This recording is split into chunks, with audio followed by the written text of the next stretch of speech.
Alors on connaît donc les affiches des huitièmes de finale de la Ligue des Champions. Nous aurons donc un Benfica dans une partie de tableau.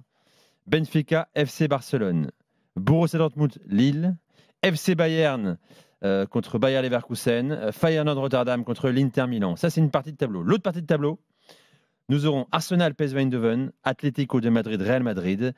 Nous aurons PSG, Liverpool bien sûr, et le duel entre le Club Bruges et Aston Villa. On va en débattre ensemble. On va parler de Liverpool avec Julien Laurence quand il arrivera dans quelques instants. Un mot les gars quand même. Tiens, d'abord je voulais vous dire également que ce soir, on apprend que Lille a demandé à la LFP de reporter son match avant son huitième de finale face au Borussia Dortmund. Match qui devait intervenir contre le PSG le samedi 1er mars. Lille jouera le 4 mars contre le Borussia et attend que la LFP fasse un effort. Donc ça pourrait aussi faire les affaires du PSG d'ailleurs, qui jouera un match assez proche de son huitième aller contre Liverpool. Est-ce que cette requête vous semble légitime ? Oui, pourquoi pas. Moi, il y a pas mal de pays qui le font, hein. Je sais qu'aux Pays-Bas, ça se fait très régulièrement d'annuler la journée de championnat pour les équipes en Coupe d'Europe, notamment celle qui est entre les deux matchs. C'est le cas là aussi, c'est celle qui est entre les deux matchs ou avant le premier? Avant le premier match. En tout cas, là-bas, ils font plutôt entre les deux matchs pour laisser le temps aux équipes de bien se préparer avec les voyages, etc. Moi, je trouve ça assez pertinent. C'est normal. Je pense qu'on a des équipes, on a besoin, surtout dans la période actuelle, on a besoin de montrer une belle image de nos clubs français à l'étranger pour vendre notre Ligue 1. Nos équipes de Ligue 1 sont nos meilleurs représentants. Donc oui, il faut protéger nos équipes européennes, bien évidemment. Je dis ça parce que beaucoup de, et là, il y en a deux. Il y a beaucoup de réactions, beaucoup de réactions de supporters ou d'observateurs de la Ligue 1 qui disent tu assumes ton parcours en fait. Voilà. Non.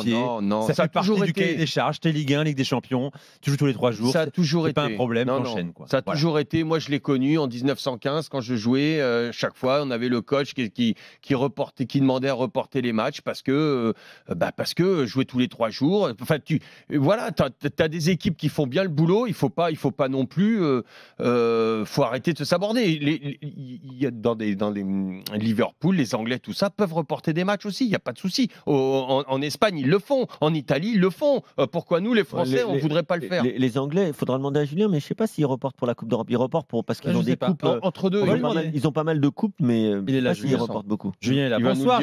Salut Nico, salut à tous. Liverpool n'aura pas ce souci, n'aura pas demandé à la Ligue anglaise, à la Première Ligue, de reporter un match parce que Liverpool ne jouera pas de match après le 26 février, étant éliminé de la FA Cup. C'est ça, le week-end du 1er 2 en Angleterre, c'est la Coupe d'Angleterre. Donc effectivement, ils ont perdu contre Plymouth. Rappelez-vous cette défaite très surprenante d'ailleurs contre une équipe le dernier du Championship. Donc il n'y aura pas pour eux de match le week-end précédent, le match aller. Après, ils jouent Southampton à domicile entre le match aller et le match retour contre le PSG. Et ce qu'on fait en Angleterre parfois, c'est qu'on avance le match soit le coup d'envoi le plus tôt du samedi, donc le 12h30 du samedi. Parfois, c'est beaucoup plus rare en revanche le vendredi soir. On joue très peu le vendredi. Là, on a eu un match ce vendredi et la semaine dernière, mais c'est très rare qu'on joue le vendredi soir. Mais c'est aussi possible d'avancer le match d'une équipe européenne au vendredi soir. Donc ça veut dire que si le PSG et Lille, Lille-PSG ne se joue pas le samedi, se joue bien le samedi 1er mars, Liverpool aura 3 jours de récupération en plus par rapport à son adversaire le Paris Saint-Germain. Alors justement, parlons-en. Julien, je ne te demande pas si Liverpool aurait préféré jouer Benfica en huitième de finale. On a la réponse. Comment on réagit chez toi le PSG donc pour Liverpool? On réagit un petit peu comme le club a réagi finalement. C'est vrai qu'entre les deux tirages, il y avait quand même un beaucoup plus favorable avec le Benfica et un autre beaucoup plus compliqué avec le PSG. À Liverpool, on dit quand même que quand tu finis premier d'une phase de championnat comme ça, de poule comme ça, et que tu tapes le PSG en huitième de finale, c'est un peu dur à avaler quand même, dans le sens où ils disent pas qu'ils vont pas ils vont pas se qualifier. Ils disent simplement que en général, tu devrais quand même avoir un tirage plutôt favorable ou plutôt protégé entre guillemets, on va dire. Et que là, c'est pas vraiment le cas, hein, puisqu'on peut facilement considérer le PSG, peut-être avec le Real et Liverpool, comme les 3 équipes les plus en forme actuellement dans les 5 grands championnats. Donc, c'est vrai que c'était un petit peu compliqué côté Liverpool. Après, tu as un match retour à Anfield. Même si aujourd'hui, cette équipe, elle paraît un petit peu plus fatiguée peut-être qu'à un certain moment. Elle a un petit peu plus de mal aussi, ça c'est vrai, qu'à une certaine période, même si Mo Salah continue à marcher sur l'eau. On espère que d'ici au match aller, donc le 5, et puis après le match retour la semaine suivante, qu'elle aura aussi retrouvé de l'énergie, notamment au milieu de terrain avec McAllister et Gravenberch. Peut-être une solidité défensive un peu plus intéressante que ces derniers matchs où elle continue de concéder des buts, 2 contre Aston Villa, 2 contre Everton. Mais oui, c'est vrai que c'est pas le tirage idéal, loin de là. C'est même un petit peu injuste s'ils ont trouvé. Mais ça reste encore le Liverpool favori de cette Ligue des Champions, quoi qu'il arrive. Parce que dans la dynamique, Juju, quand même, on a pratiquement 2 dynamiques opposées. C'est-à-dire un PSG qui avait très mal, entre guillemets, débuté son... très mal débuté son début de saison, notamment de Champions League, je parle. Alors que Liverpool faisait un championnat, était sur tous les fronts, était partout. Et là, Liverpool, en ce moment, lève un petit peu le pied. Il y a 2 nuls contre Everton et Aston Villa, 2 partout à chaque fois. Ouais, c'est une victoire sur les 4 derniers matchs, toutes compétitions confondues. Parce qu'il y a cette défaite surprenante avec l'équipe B, peut-être, mais quand même surprenante contre Plymouth, le dernier du Championship. Après le match nul contre Everton, dans le dernier derby de Goodison, qui était un match particulier, où c'était vraiment la bataille, c'était vraiment le côté très agressif, et ils prennent un but à la 98e minute pour faire 2-2. Donc oui, après il y a une victoire contre Wolverhampton, très compliquée aussi, où ils mènent 2-0, et en seconde période ils ont 0 tir, même pas de tir cadré, ils ont rien du tout en seconde période, et ils sont sous pression. Ensuite ils font ce match nul contre Aston Villa 2-2, où effectivement ils peuvent gagner à la fin. Darwin Nunez a une grosse occasion, mais il y a aussi un poteau pour Villa de Daniel Malen avec quasiment à la dernière seconde du match. Donc ils auraient aussi pu perdre ce match. C'est un match où tu sens qu'ils avaient beaucoup moins de contrôle qu'ils ont pu avoir par moment cette saison. Pareil contre Everton.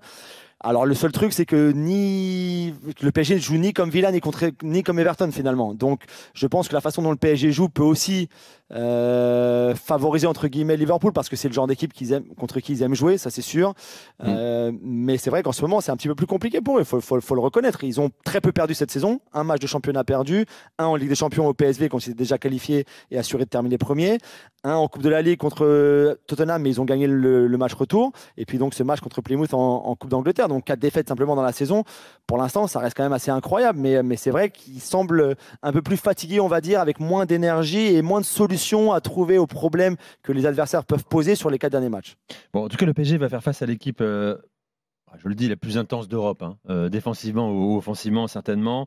On ne sait pas si le PSG est capable de répondre. Il n'a pas été capable de répondre contre le Bayern, contre Arsenal aussi d'ailleurs.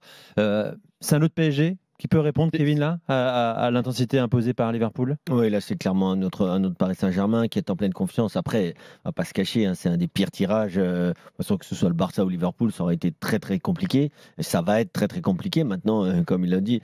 Le tirage compliqué pour le PSG, on s'y attendait. Par contre, Liverpool, quand tu finis premier de la phase régulière, tu t'attends quand même à un tirage plus clément. Mais bon, mine de rien, c'est le Paris Saint-Germain qui n'a pas fait le boulot et donc qui s'est mis dans cette position. Pour toi, le PSG challenger?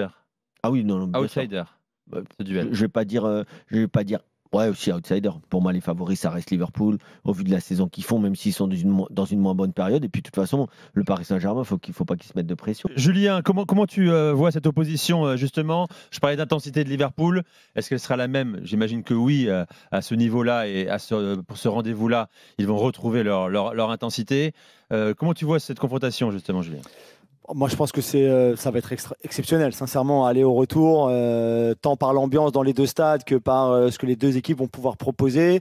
D'un côté, tu as Mo Salah qui, on l'a répété tous les lundis, mais tous les week-ends, marche sur l'eau en ce moment. C'est quand même 22 buts et 15 passes décisives en championnat déjà.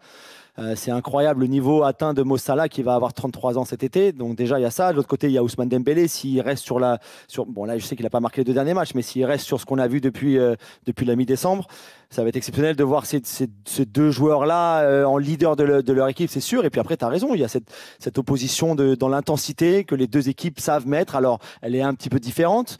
Il y a aussi un petit peu plus de volonté de possession au PSG, encore plus que chez Arne Slot et Liverpool, qui trouvent encore souvent la verticalité, un petit peu comme Klopp avait su le faire avant, mais qui a rajouté ce degré de contrôle qui est peut-être un petit peu moins sous l'allemand. Donc ça va être génial. Je pense que l'avantage, je suis d'accord avec Kevin sur le fait que c'est normal que Liverpool soit favori, ça enlève rien au fait que le PSG peut aussi se qualifier, mais tu as le match retour chez toi en Angleterre, tu as quand même une équipe qui est, on l'a dit cette saison, la meilleure équipe. Même si là ils sont un petit peu moins bien, ça reste quand même la meilleure équipe en Europe cette saison pour l'instant.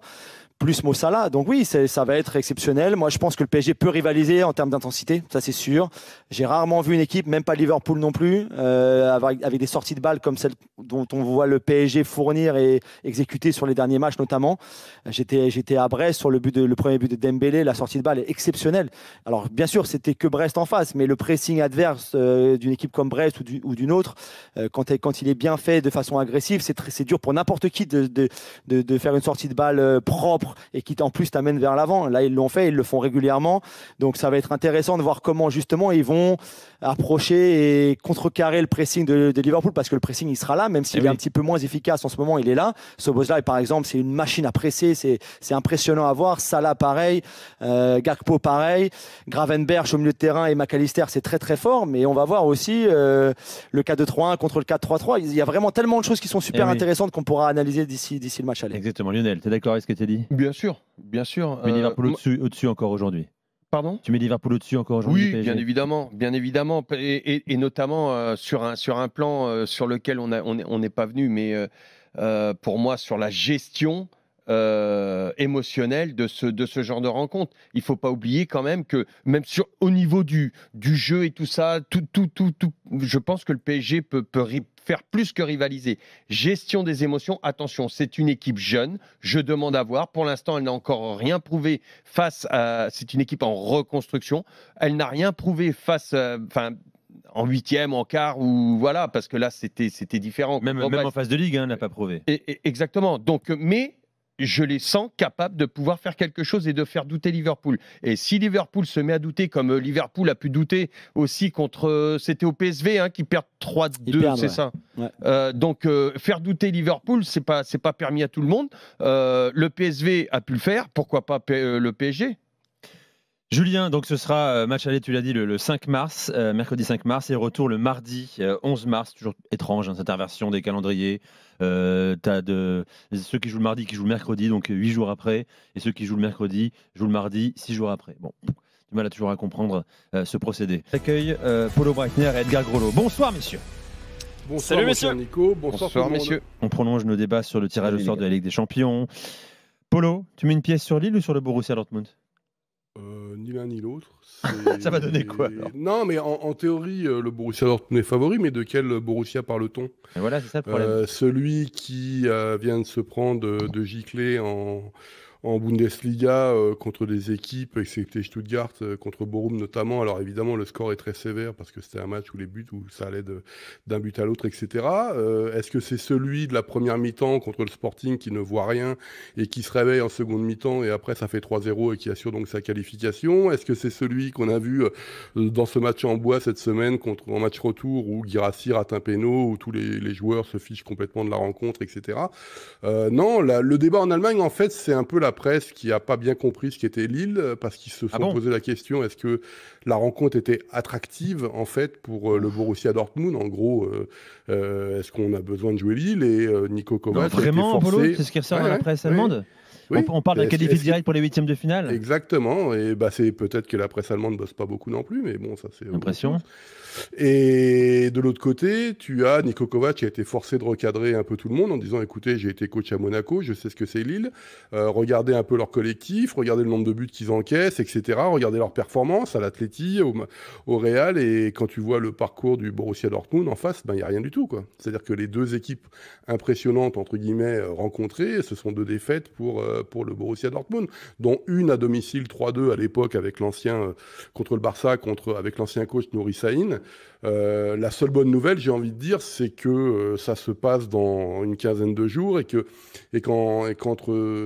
ce temps-là, peut-être que Nico Kovac, spécialiste un petit peu de solidifier ses effectifs, et comme il a 2 matchs plus faciles en championnat, donc ce week-end contre Union Berlin et le week-end prochain, déplacement à St. Pauli, peut-être qu'il fera le plein de confiance avec 6 points sur 6. Dans l'autre cas, je pense que ça risque d'être très très compliqué pour le Borussia. Non pas encore une fois parce que on va dire sur le papier, le Borussia a plus de talent que Lille, mais au niveau de la solidité, au niveau de la stabilité de l'effectif, de l'ossature, il y a tout un boulot à faire.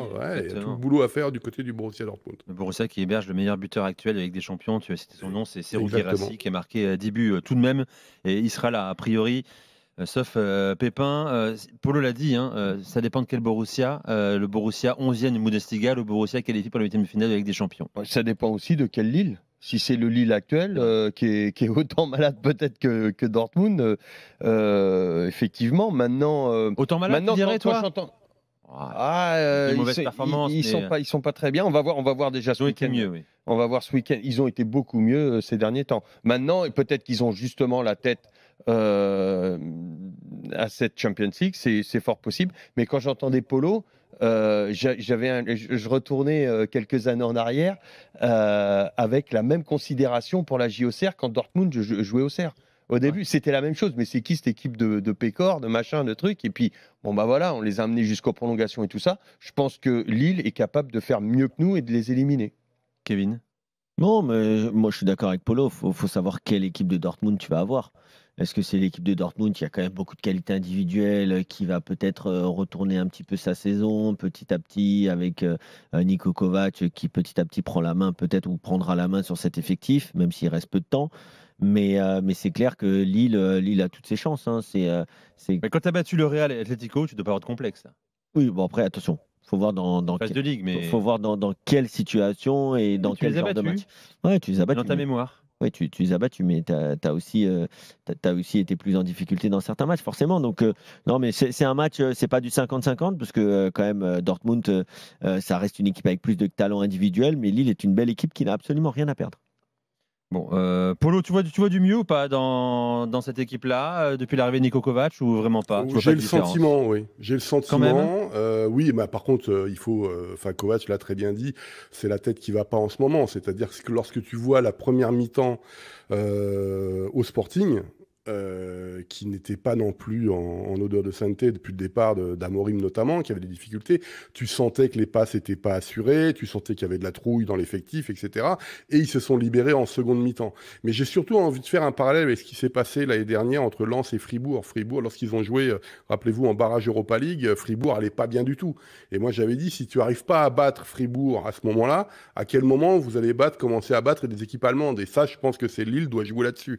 Sur son collectif, ça arracher, les faire douter. Gittens, par exemple, qui est quand même l'un des talents de l'équipe, me semble très fatigué aujourd'hui à 20 ans à force de jouer systématiquement. Le milieu de terrain, Zabitzer, il est loin de son niveau. Pascal Gross, on ne sait pas ce qui lui est arrivé depuis qu'il est revenu de Première Ligue. Tout ça fait que quand même, il y a des avantages du côté lillois. Le problème, encore une fois, c'est que c'est une équipe talentueuse. C'est-à-dire que le Guirassy qu'on a vu en seconde mi-temps au Portugal, à lui tout seul, peut te faire la différence. Donc tout ça, va falloir être très très sérieux, éviter les fautes. Et je pense que Lille a une vraie carte à jouer.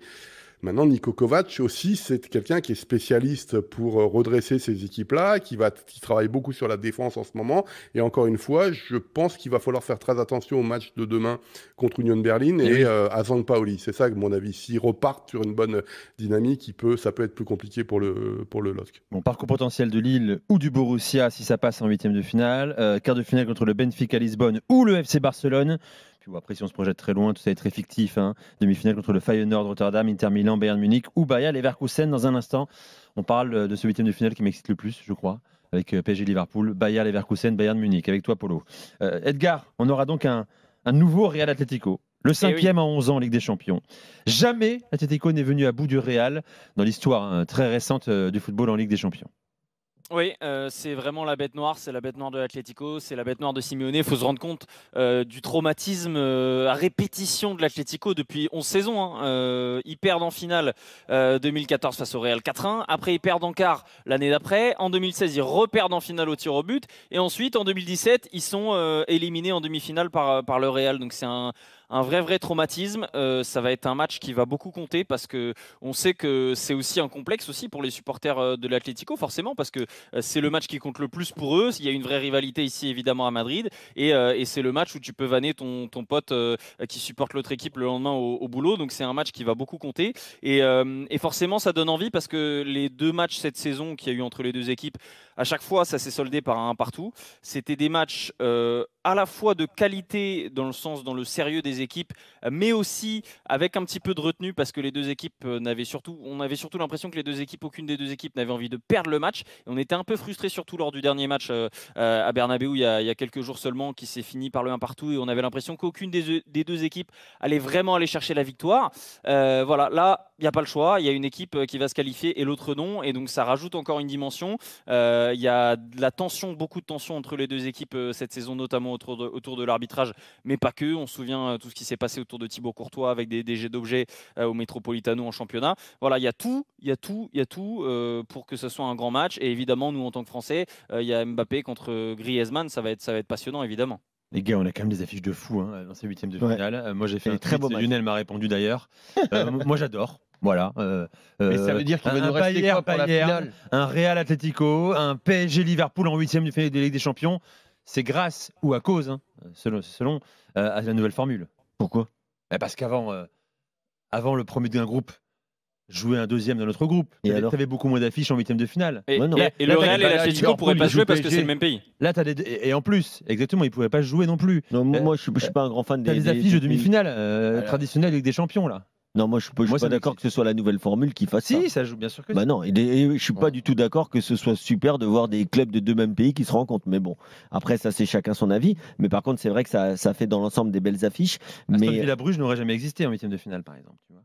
Mais pourquoi? Si Aston Villa aurait fini... Ça aurait pu dans l'absolu, tu comprends ce que je veux dire, mais ça jamais. Aston Villa aurait pu finir dans les premiers s'il y avait un groupe avec un Anglais, un Italien et un Espagnol. Ah oui, aurait pu, mais ça n'arrive pas. Ça n'est jamais arrivé en fait. Voilà, c'est tout. Mais non, mais bien sûr que si. Il y a déjà eu deux petits qui se rencontrent. Je vais regarder les huitièmes de finale de l'an dernier, oui. avec des Leipzig, des trucs des fois il y avait des trucs. Il y a eu des fois des équipes qui sont arrivées là quand même comme des surprises. L'Atalanta par exemple, qui a été très loin aussi. Pour te répondre Lionel, tu peux encore avoir un Barça Liverpool en finale de Ligue des Champions aussi. Voilà. Oui, Real Barça. Je vois pas en quoi ce soit la formule. Moi, je suis complètement. Kevin aurait pu répondre, aurait pu tweeter à ma place, parce que c'est exactement ce que j'ai dit. J'ai dit, alors dans ce cas-là, on a des finales. On a une finale de Coupe d'Espagne, une finale de Coupe d'Allemagne en Champions League. Et puis après, il va nous rester quoi? Si on a des finales en huitième. La finale, on va avoir des clubs de huitième. Je comprends pas. Tu vois, l'an dernier, on a regardé l'affiche.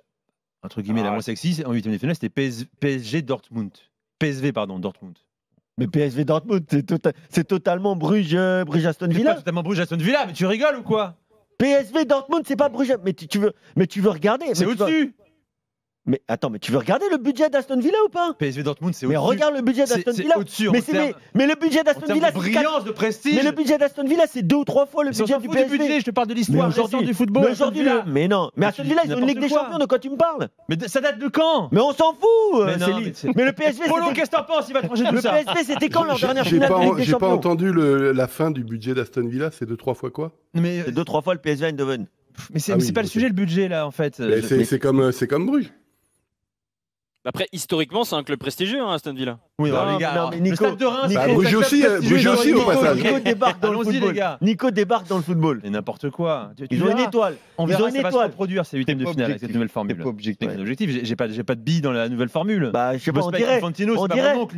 Non, tu restes sur ta première impression. C'est pas une impression, c'est une réalité. Non, t'as dit n'importe quoi, c'est pas grave. Polo, ça te plaît ces genres d'affiches ou pas là? Ces affiches là. On parlera du Bayern aussi, Bayern. J'aime beaucoup, mais en fait, on a des affiches comme ça parce que des supposés grands clubs européens, ou tout du moins à l'effectif important, n'ont pas répondu aux attentes de la phase de poule.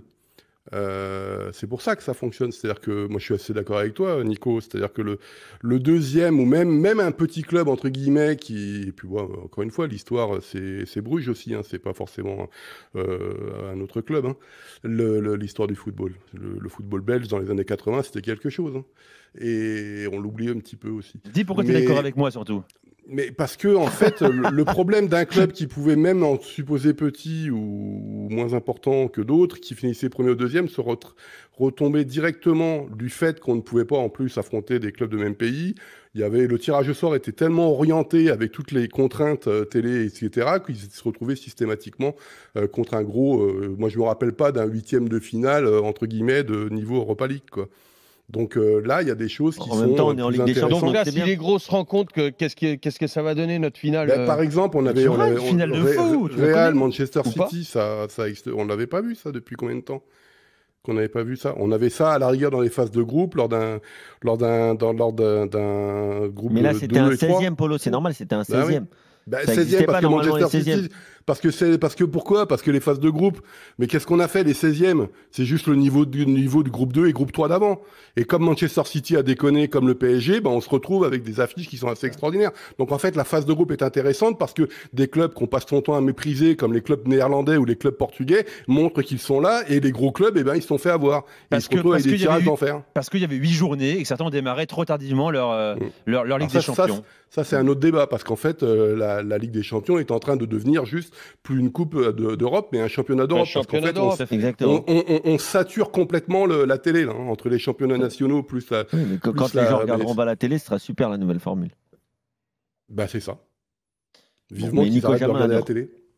Pour l'instant, j'adore. Il va falloir du temps pour la juger, pas la télé. cette nouvelle.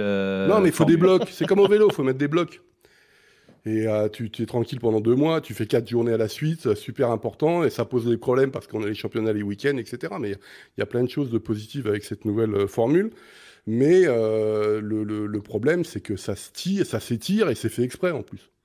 Donc il faut saturer la télé. C'est-à-dire, l'UEFA rêve que d'une chose, c'est que tous les jours, il y a un match de Coupe d'Europe. C'est pas compliqué. Est-ce que les fans de foot ont encore un temps de cerveau disponible, suffisamment disponible pour regarder autant de matchs? C'est un autre sujet.